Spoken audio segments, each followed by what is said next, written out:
시청자 여러분 안녕하십니까? 헬로티비 뉴스입니다. 포천 공군 전투기 오폭 사고 이후 실질적인 대책을 마련을 촉구하는 목소리가 커지고 있습니다. 이번 사고의 피해 지역이자 군사훈련시설이 많아 오랫동안 고통을 호소해온 포천에서도 총궐기 대회가 열렸는데요. 현장에 김신혜 기자가 다녀왔습니다. 포천체육공원에 피켓을 든 시민 700여 명이 모였습니다. 6일 발생한 공군 전투기 오폭 사고를 규탄하기 위해서입니다. 발언에 나선 피해 주민은 그날 이후 삶이 송두리째 무너져 어떻게 살아가야 할지 막막하고 두렵다며 도움을 요청했습니다.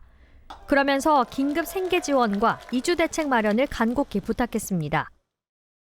집안이 무너지는 것 같고 벽이 무너지는 것 같고 모든 게 다 무너지는 것 같아서 살 수가 없습니다. 여러분들한테 호소하러 왔습니다. 포천에 있는 군 사격장은 모두 9곳. 시민들은 70여 년 동안 불발탄과 도피탄의 공포와 소음 피해 등을 겪어왔다며 실질적인 대책 마련도 촉구했습니다. 특히 사격장 주변 주민들을 위한 특별법을 제정하고 실추된 포천 이미지를 개선할 보상안을 마련할 것을 요구했습니다. 백영현 시장은 여의도 17배에 달하는 사격장을 머리에 이고 불안 속에 살아온 희생의 보상이 폭격이냐고 강하게 질타했습니다. 그러면서 사격장 통합과 기회발전 특구 지정, GTX G노선 신설 등 지역발전 대책을 강구하라고 강조했습니다. 정부는 선택하십시오. 한 곳의 사격장을 선택을 해서 중점적인 안전 대책을 강구하고 사격 연습하십시오. 나머지 폐쇄되는 군 사격장을 유휴지를 활용을 해서 국가 산단을 조성하십시오. 특별한 희생은 전방에 있는 포천시에 강요를 하고 특별한 과실은 왜 저 남부 쪽에서 다 따먹습니까? 김용태 국회의원도 특별법을 준비 중이라며 군사활동 영향지역을 지수화해 현실화된 대책을 만들겠다고 힘을 보탰습니다. 더 이상 못 참겠다며 거리로 나선 포천 시민들. 이들은 요구가 받아들여질 때까지 대정부 투쟁에 나설 방침입니다. 헬로티비 뉴스 김신혜입니다. 유네스코 세계유산 잠정 목록에 이름을 올렸던 양주 해암사지가 본등재에 한 걸음 더 다가갔습니다. 국가유산청은 13일 열린 문화유산위원회 세계유산분과회의에서 양주 해암사지를 세계유산 우선 등재 목록으로 선정했다고 밝혔습니다.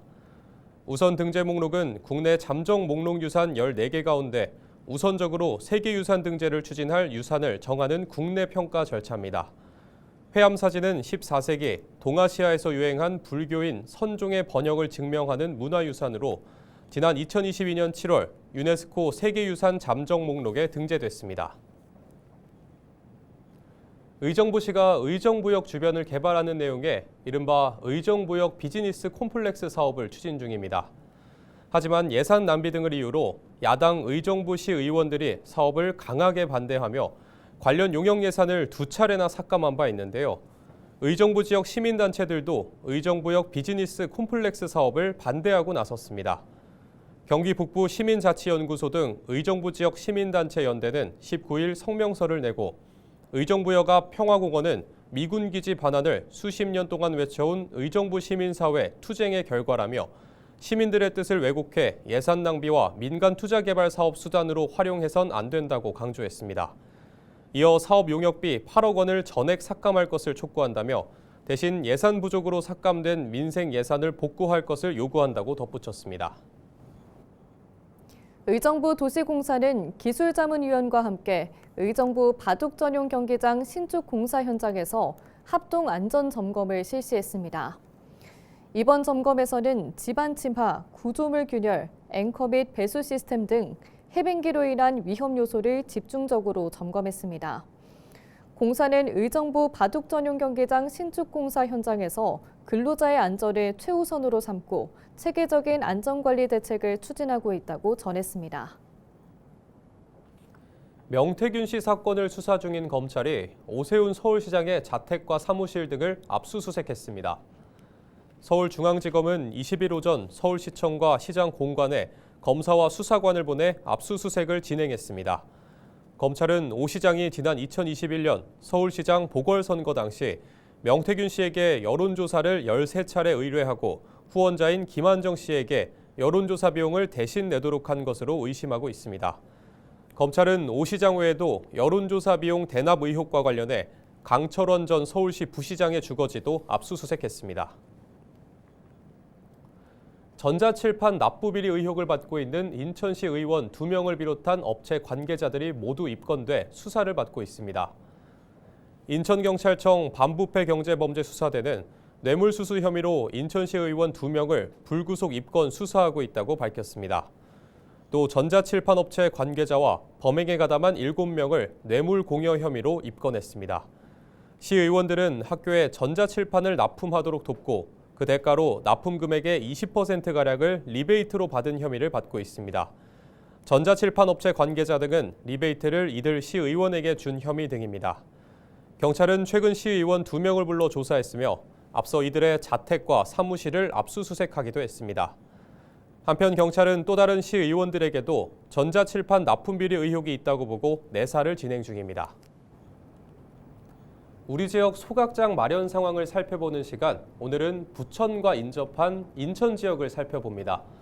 최근 부천시가 자원순환센터 현대화 사업 입지 후보지의 타당성 조사를 공개했는데요. 1순위가 현 자원순환센터 부지로 확정되면서 인접 지역의 반발이 예상되고 있습니다. 특히 광역소각장이 필요한 계양에서는 함께 사용하지 못하는 상황에서 피해만 고스란히 받게 된다며 철회를 주장하고 있는데요. 자세한 내용 송유찬 기자가 취재했습니다. 최근 부천시가 자원순환센터 현대화 사업 후보지의 타당성 조사 결과를 공개했습니다. 지난해 5월 기존 자원순환센터를 광역화하지 않고 단독으로 현대화하기로 결정한 부천시는 오는 2030년 준공을 목표로 사업을 추진 중입니다. 부천시 계획대로 사업이 추진되면 현재 하루 300톤 규모인 소각 용량은 하루 500톤으로 늘어나게 됩니다. 이번에 공개한 1순위 부지도 바로 현재 자원순환센터가 위치한 부천시 오정구 대장동 607번지입니다. 지금 제 뒤로 보이는 곳이 바로 부천시 자원순환센터입니다. 이미 자원순환센터로 인해 피해를 호소하던 계양구 주민들은 소각 용량 증설로 더 큰 피해가 있을 것을 우려하고 있습니다. 직접 주민들을 만나봤습니다. 음식물 쓰레기장이 또 거기는 더 가까워요. 그러면은 그분들이 뭐 예를 들어 뭐 공장에서 일을 하든 가정집에서 살든 그런 거에 대해서는 계양구로 내가 참 이사를 잘못 왔구나라고 생각을 할 거 아니에요. 나는 그런 것 때문이라도. 앞서 지난해 10월 열린 부천시 자원순환센터 현대화 사업 설명회에서도 계양 주민들은 설명회 내내 강한 반발과 함께 유해물질에 대한 우려를 쏟아내기도 했습니다. 인천시의 책임론도 거론됐습니다. 해당 지자체의 책임을 떠넘길 것이 아니라 광역단체가 나서 문제를 해결하라는 것.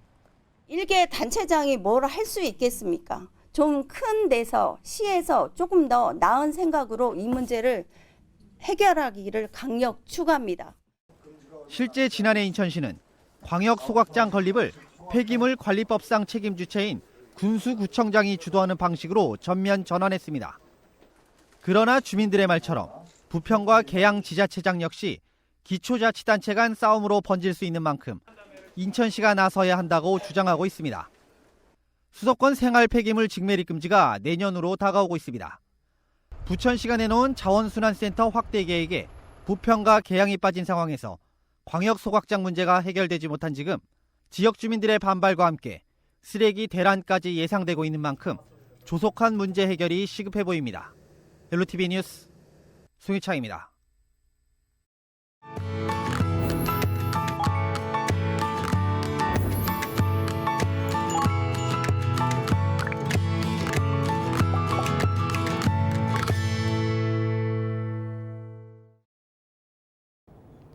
케이블 TV 공동기획 우리 동네 영웅 시간입니다.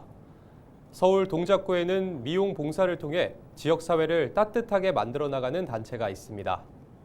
미용사들이 모여 만든 봉사 모임 사랑의 가위손인데요. 정성 어린 손길로 이웃들에게 온정을 전하는 우리 동네 영웅들을 만나봤습니다. HCN 송원종 기자의 보도입니다. 20년 넘게 미용 봉사를 이어오고 있는 김덕향 씨. 미용봉사는 어느덧 삶의 한 부분이 됐습니다. 해드리면은 또 너무 좋아하시고 정말 이렇게 자주 보니까 자식보다도 더 많이 보게 되더라고요. 그래서 그런 마음이 더 가다 보니까 이제 계속 꾸준하게 했던 것 같아요. 시작은 혼자였지만 이제는 함께하는 동료들이 생겼습니다.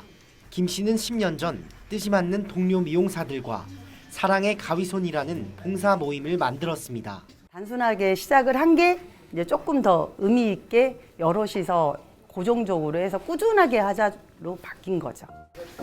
현재 사랑의 가위손은 7명의 미용사가 함께하고 있습니다. 뿐만 아니라 미용실을 찾았던 손님마저 직접 염색 기술을 배우며 봉사에 동참하기도 합니다.